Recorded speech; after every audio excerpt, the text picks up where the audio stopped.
Hi, everyone. Jamie here. So, as I mentioned yesterday, we want to do a call-in episode of the podcast all about tariffs and the overall impact that Trump is having on Canada right now, our economy, our elections.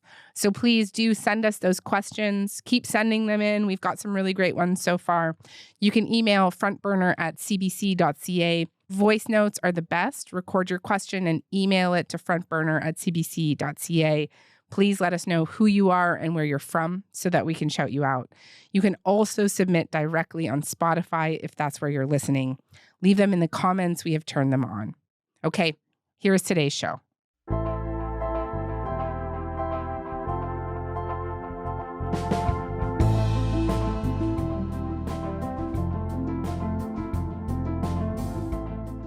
Try and take your mind back to November 8th, 2016. The night that we all found out that Donald Trump had beaten Hillary Clinton and was set to become the 45th president of the United States. The scene here is so different than it was a few hours ago when people were happy and relaxed. I have been looking around the room at people who are stone-faced. Some of them have been crying. The Fox News decision desk has called Pennsylvania for Donald Trump.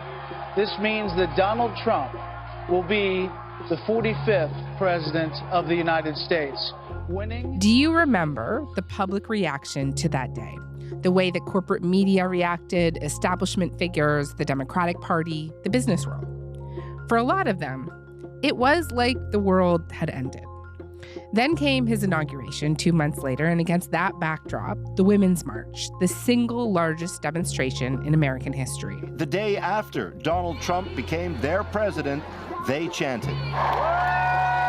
They urged. Come on, we got this. Keep on coming. Woo! They shouted. And they waved every insult they could muster. It was part of a broader cultural movement known as the Resistance. Well, it's a stark difference this time around as Biden received Trump at the White House with the words, "Welcome home." Many with cultural, financial, and political power have largely fallen in line with Trump, and the party of opposition appears to be struggling, even absent. So, what changed? What happened to the resistance? Franklin Foer is a staff writer at The Atlantic, and he joins me today.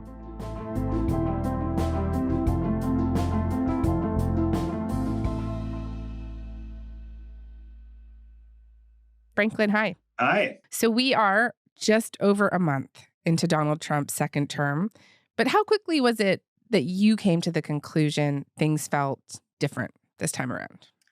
I think it was clear in the run-up to the election that things felt different. That if you looked at the newspaper accounts of Donald Trump's plans, or if you read Project 2025, the document that the Heritage Foundation put together describing what the Republican establishment's intentions were for a second Trump term, it was clear that they were going to be existential, that they were going to remake American institutions, that the government was going to be something profoundly different on the other side of a Trump administration. So in the run-up to the election, the consequences of a Trump presidency were evident.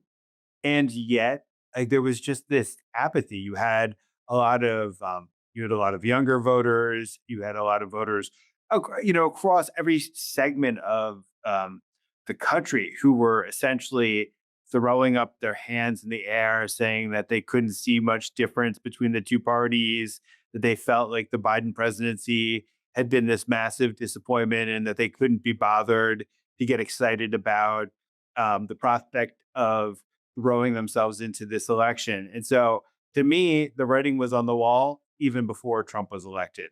Okay. Let me ask you about the resistance. So it refers to a large coalition, right, that included leftists, neoconservatives, liberals in the Democratic Party, establishment Republicans, students groups, and more.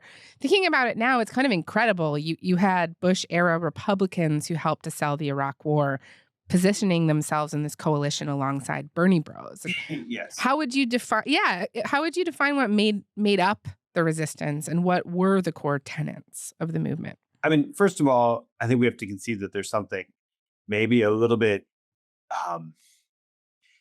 silly about the word resistance that it just kind of it implies like we're in the middle of a Marvel movie and I, uh, yeah. and that there was this sense going back to 2017 that Trump could be stopped and that whether it was through action or whether it was through the Mueller report and the Trump Russia scandal or whether it was through the adults in the room, kind of the likes of General Mattis or General Kelly standing up to Donald Trump and saying, "Don't do this."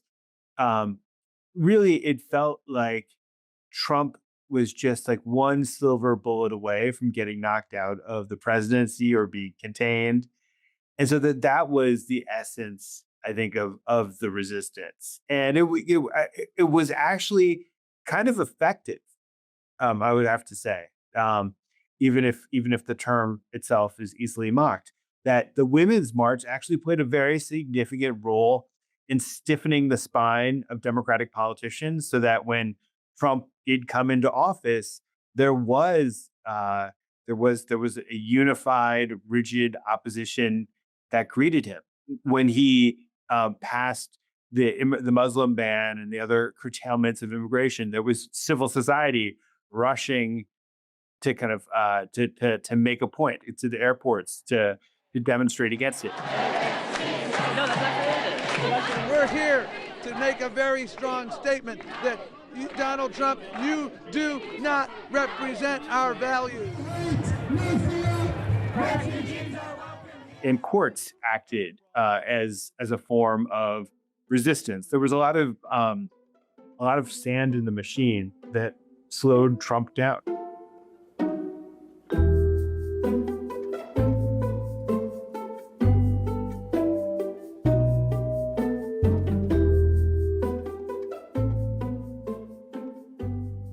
I want to ask you specifically about the role that corporate media played. So, almost immediately his first election was framed as this existential crisis.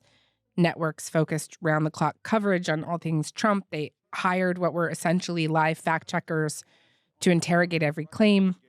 Journalists publicly confronted him. I'm not concerned about anything with the Russian investigation because it's a hoax. That's enough. Put down the mic. Mr. President, are you worried about indictments coming down in this investigation? Mr. President. I'll tell you what, CNN should be ashamed of itself having you working for them. You are a rude, terrible person. You shouldn't be. Jeff Bezos, owner of the Washington Post, changed the paper's motto to "Democracy dies in darkness," which he famously advertised during a Super Bowl ad in 2019. Because knowing empowers us. Knowing helps us decide. Knowing keeps us free. When you think about media's relationship to Trump during his first 4 years, what do you remember the most? And what constitutes the biggest area of difference to today? All right. So just studying this in the long arc of the history of American media, coming into the 21st century, you had the advertising business for most newspapers and television networks supremely challenged by all sorts of new technological developments. You had the Iraq War, you had the rise of blogs. Media lost confidence in itself and lost confidence in its business plan. And when Trump came to office, there was this opportunity for media to play, in its own minds, a heroic role in standing up to the dictator as he was marching into power. And so I think that democracy dies in the darkness is extremely idealistic, but it's also self-serving because it became the basis for a Super Bowl ad. But it was very invigorating to have this sense of mission, which felt like had been missing. It was invigorating to see the ways in which doing the right thing, doing media investigative journalism, fact checking, as you say, the president in real time. These were things that brought viewers, they brought subscriptions. And so it felt like an incredibly ennobling an incredibly exhilarating moment to be in journalism. What happened? So I think a couple things. I mean, the structural problems underlying the economics of American media are the structural problems underlying American media. Primarily you had social media that was kind of waging this assault on the underlying economics, the underlying business of media. That's still true. You have the fracturing of America, which is reflected and both exacerbated by the way in which people consume news. And so people kind of retreated to their silos. There's no authoritative source of media. And then, we talk about Jeff Bezos, and there's this other storyline that emerges, which is that Donald Trump took the Washington Post's coverage of his administration, which was tough and extremely good, understandably personally, and he started to lash out against Jeff Bezos. He started to refer to it as the Amazon Washington Post. The Washington Post, which I call a lobbying tool for Amazon. Okay, that's a lobbying tool. And there was a contract that Amazon was bidding on at the Pentagon to move the Pentagon's computing into the cloud on Amazon Web Services. And there was this real intimidation campaign that Trump was waging, which was he was saying, I am going to threaten the totality of your business interests because of your ownership of the Washington Post. Some of the greatest companies in the world are complaining about it, having to do with Amazon and the Department of Defense. And I will be asking them to look at it very closely to see what's going on, because Amazon is blaming President Trump now for losing a $10 billion Pentagon cloud contract to Microsoft. The president has accused Amazon of not paying enough in taxes and Bezos of spreading fake news with the Washington Post. And everybody else in the world saw what was happening. They saw that there was a price to be paid for standing up to Trump. Whether that actually went down exactly in a way that was as nefarious as it seemed is hard to tell, but certainly the president's explicit intentions were nefarious. And I think that probably to some extent rocked the American elite. It was a lesson, an object lesson that was assimilated into many minds.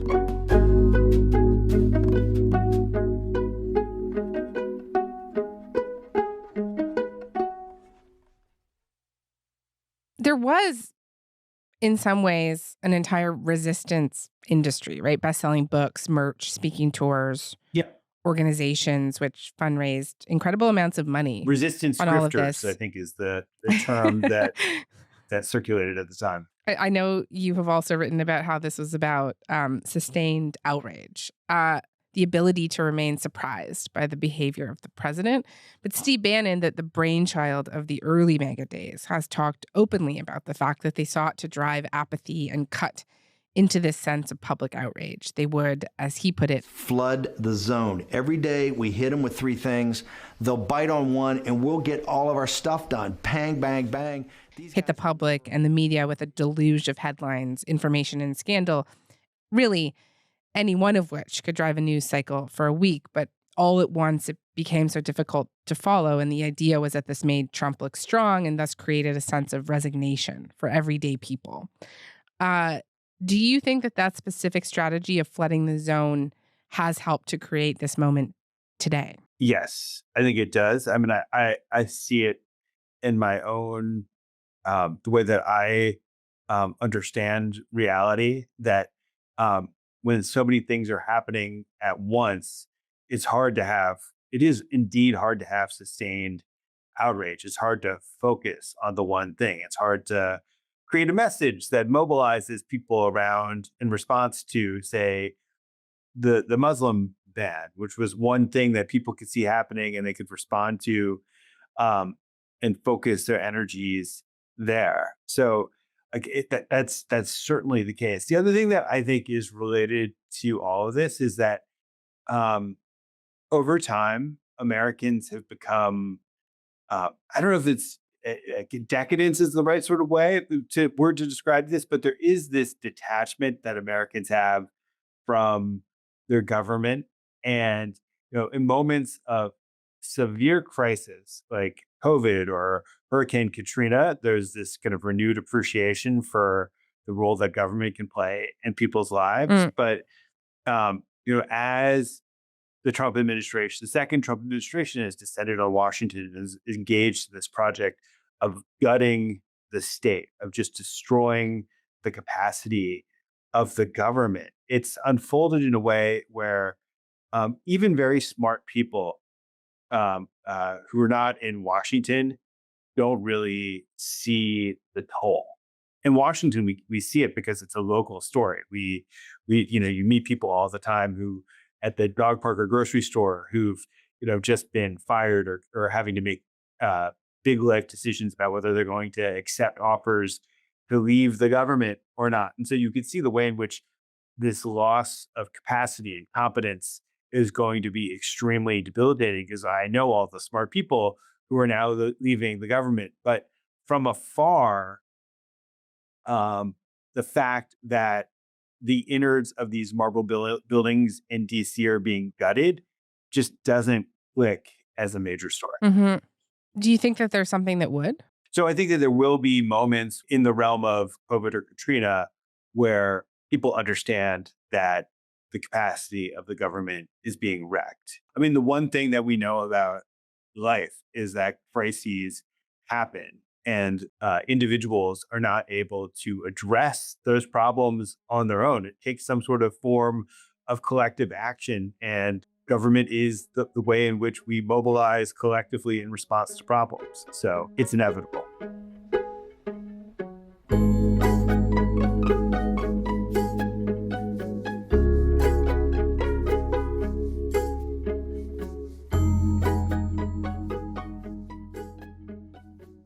So we've talked about the public, we've talked about the media, but another organ of the resistance was Congress and even the courts.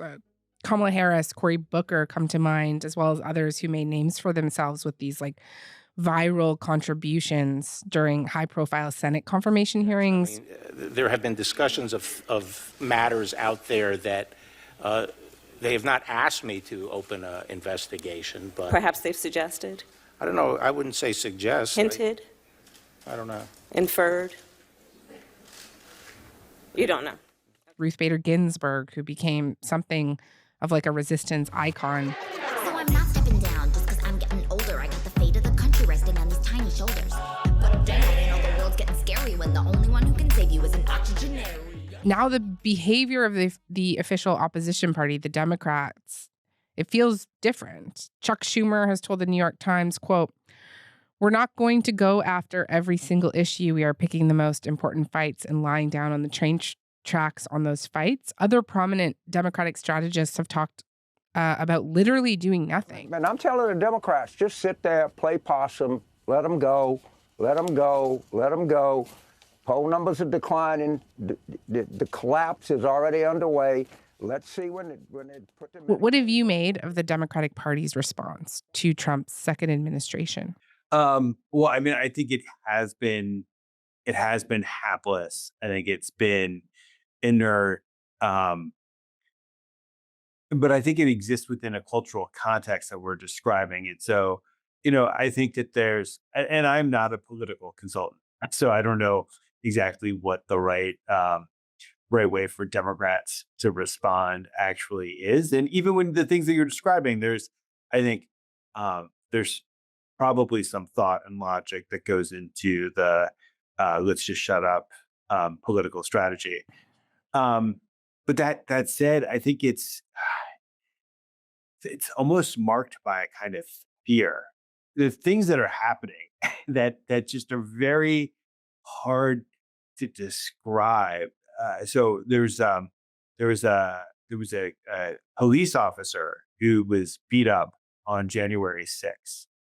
Michael Fanone, and he's become kind of a resistance-like spokesperson who testified before the January 6th Commission.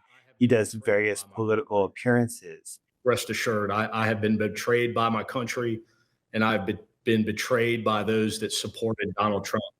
Whether you voted for him because he promised these pardons or for some other reason, you knew that this was coming, and here we are tonight. And he is being stalked right now by Proud Boys and by other right-wing paramilitaries who've been pardoned by Donald Trump. My colleague, McKay Coppins, wrote a book about Mitt Romney, and he asked Romney the question, why don't more Republicans speak out against Donald Trump? And what Romney said is that they're afraid of what could happen to their families. And I think fear is a very real political emotion. I don't know if Democrats are experiencing fear, but I think that we talked about Jeff Bezos. Like, I think that fear is part of his calculus. I think that when you see a tsunami that's happening in the way that this first couple weeks of the Trump administration have unfolded, I think one of the natural responses is that people have is like, oh, I better just kind of ride this wave and see if I can find a way to make my peace with power. Otherwise, I'm just going to get pulled under by it all. And that's that I think it helps to account for the way in which the business elite have responded. I think it helps account for the way in which there is no moderate Republican resistance to Trump. And then the other thing is that Trump's first term tested American institutions. I think American institutions performed pretty well in response to that test, but they were also weakened in the course of that test. I mean, Trump has changed the judiciary. He has softened the judiciary, made it much more favorable to him. I think Trump has created these divisions within America that make it harder for America to respond. I think, I'm just struck by the flimsiness of American institutions in the course of the last couple weeks.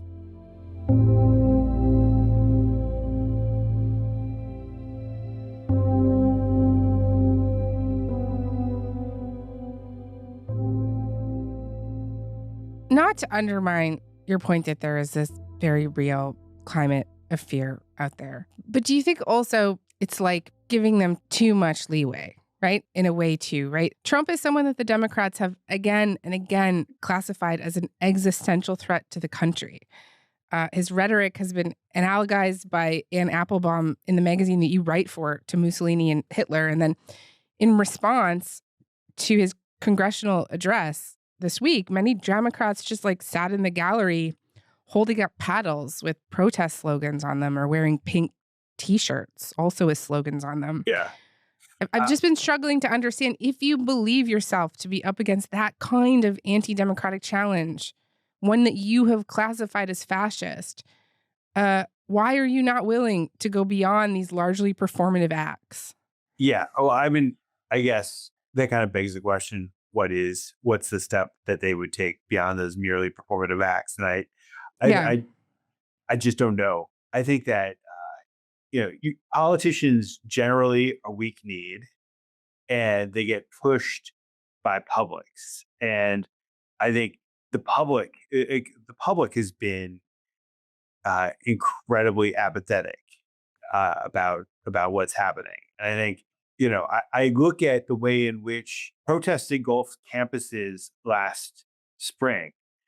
And now Trump is basically threatening to destroy or seriously injure American universities. And where are the protests in response to that? Why aren't college kids descending on Washington? Why aren't unions taking a more adversarial position? Where are the Women's March? Where's the reprise of the Women's March this time? Broadly speaking, what you see, what Anne Applebaum writes about in other contexts, or Timothy Snyder has written about in other contexts, is that, when you have an authoritarian leader who keeps pushing and poking and prodding and doing all these things, we do lose our capacity for outrage over time is a very, very difficult emotion to sustain. So as like just as a point of fact, Democrats don't actually, control anything right now. So there are hard limits on what they can actually do to slow things down. And like institutions like Congress are now have been recalibrated in a way to make it harder for them to express dissent because you have Republican leaders who can rig the rules however they'd like. Do you think part of this also comes down to them ceding what was once understood as a kind of moral high ground? Like that it's now difficult to moralize about threats to the world order or human rights when a large percentage of the population believes you, for example, to be implicated in war crimes in Gaza, or difficult to warn about the threat of billionaire donors while also courting them. Do you think there's anything to that argument?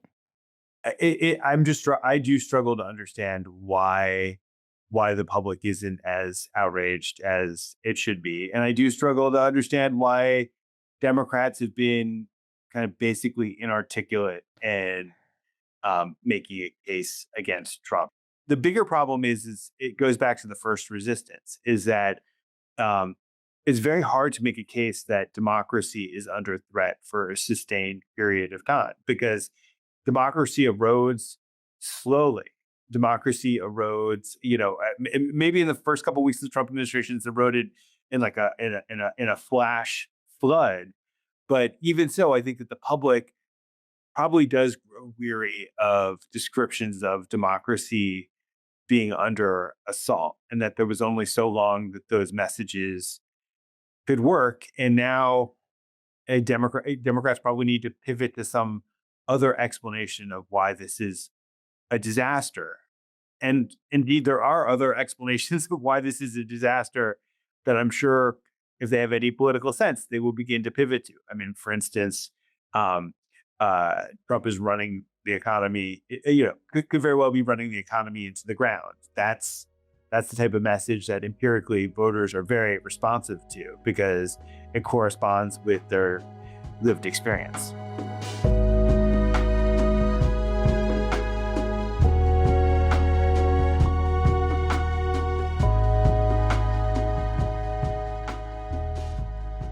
You mentioned before a lack of student protests or protests on the street.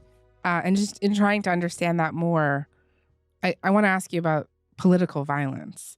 Trump has talked about his desire to unleash active troops on American civilian protesters. It was reported in 2021 that he said of anti-racism protesters to his defense secretary, I believe. Can't you just shoot them? Just shoot them in the legs or something. And he's suggesting that that's what we should do, that we should bring in the troops and shoot the protesters. The commander-in-chief was suggesting that the U.S. military shoot protesters. Yes, in the streets of our nation's capital. That's right. Is there part of you that worries about the prospect of political violence? Absolutely. I mean, I think that one of his first acts as president was to pardon the Proud Boys and Oath Keeper leaders and people who participated in January 6th. Essentially, he was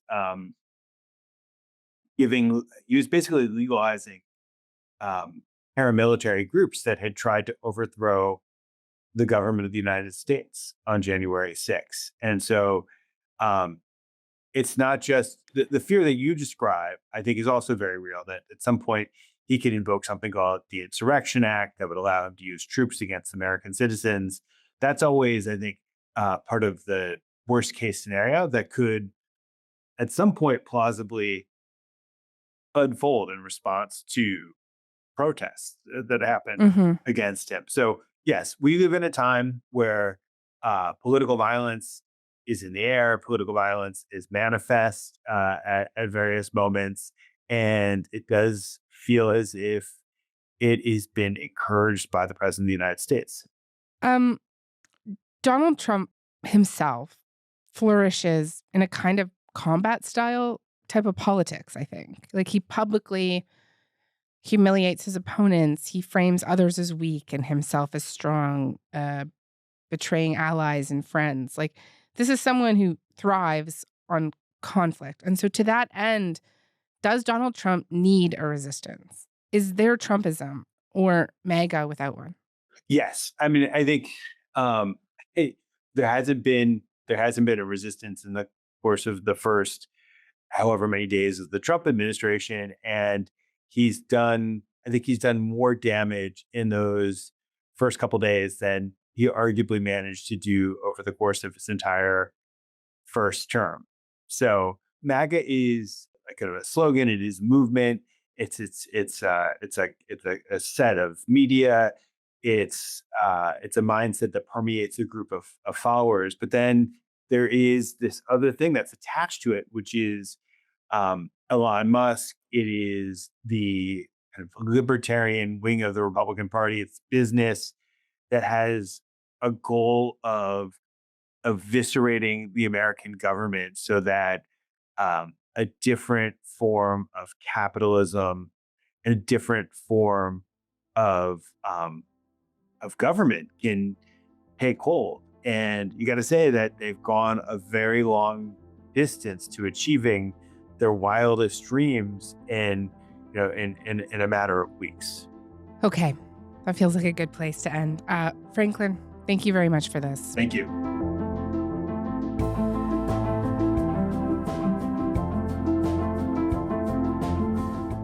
All right, that is all for today. Again, please keep sending those questions in. Front Burner was produced this week by Matthew Amha, Ali Janes, Lauren Donnelly, Joytha Shengupta, and Mackenzie Cameron. Our video producer is Evan Agard, and our YouTube producer is John Lee. Our music is by Joseph Shabison. Our senior producer is Elaine Chow. Our executive producer is Nick McCabe-Locos, and I'm Jamie Poisson. Thanks so much for listening, and we will talk to you next week.